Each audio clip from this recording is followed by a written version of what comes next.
pourquoi tu es obsédé par cette personne. Cette personne t'obsède jour et nuit. Et ça te fatigue. Tu réalises que tu te sens pas bien. T'étais plus ou moins heureux avant, et depuis que t'as rencontré cette personne, celle-ci t'obsède tellement que tu n'arrives plus à bien te sentir. Ça, c'est être obsédé par quelqu'un. Et cela n'est clairement pas bénéfique. Et si tu t'es retrouvé dans cette position, à te sentir bien uniquement quand il y a un échange physique ou virtuel avec cette personne, c'est parce que tu n'as pas de projet qui te tient vraiment à cœur. C'est parce que tu ne te sens pas vraiment complet. Et la dangerosité du tout, c'est que tu transmets ton bonheur à l'autre. Tu ne devrais pas faire ça. Parce que tu perds en estime de toi. Tu dois absolument te sentir complet. Avoir cette sensation que tu n'as besoin de personne. Nous sommes des êtres humains, donc on a besoin de vivre en communauté, de vivre avec des gens. Cela est inévitable. Il faut pas vivre seul dans son coin. Cependant, avoir ce sentiment de ne pas avoir besoin de l'autre. Il y a une différence entre ne pas avoir besoin de l'autre et le sentiment de ne pas l'avoir besoin. Ce qu'il faut rechercher, c'est le sentiment de ne pas avoir besoin de l'autre. Se sentir complet. Que je sois avec cette personne ou avec celle-ci, cela m'importe pas. Que je suis avec moi-même. Je sais que je me suffis. Je sais que je prends plaisir à être seul. Je sais que j'ai tellement de projets que j'ai pas trop le temps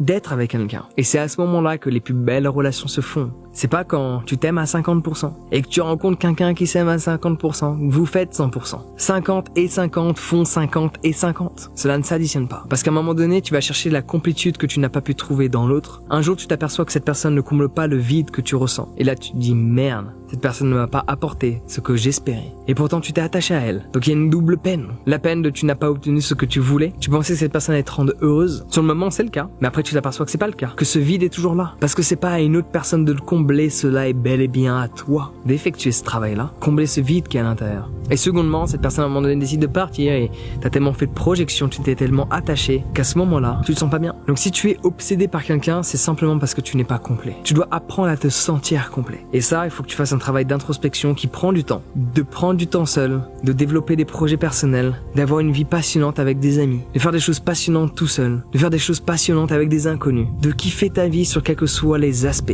de pas avoir le besoin d'être avec quelqu'un. Et le jour où une personne arrive, tu te dis, ma vie est fun, pourquoi pas rajouter une cerise sur le gâteau? Mais personne ne doit confectionner le gâteau, outre que toi. C'est toi qui fais le gâteau, et tu trouves une cerise à la mettre dessus. Mais tu dois pas avoir un gâteau à moitié et trouver une autre moitié de gâteau parce que la cuisson n'a pas été la même, la texture n'est pas la même, la saveur n'est pas la même. Même si les deux sont au chocolat, je peux te garantir que les deux peuvent ne pas aller ensemble. Fais ce travail sur toi et développe cette vie. C'est super important que tu te sentes complet et le meilleur travail que tu peux faire, c'est via la méditation. Quitter toutes ces pensées, se reconnecter à toi et à ce moment-là tu trouveras la personne qui est faite pour toi. Je te recommande de t'inscrire à ma formation sur la méditation. Le lien est dans la description. Sur ce, prends soin de toi et passe une excellente journée.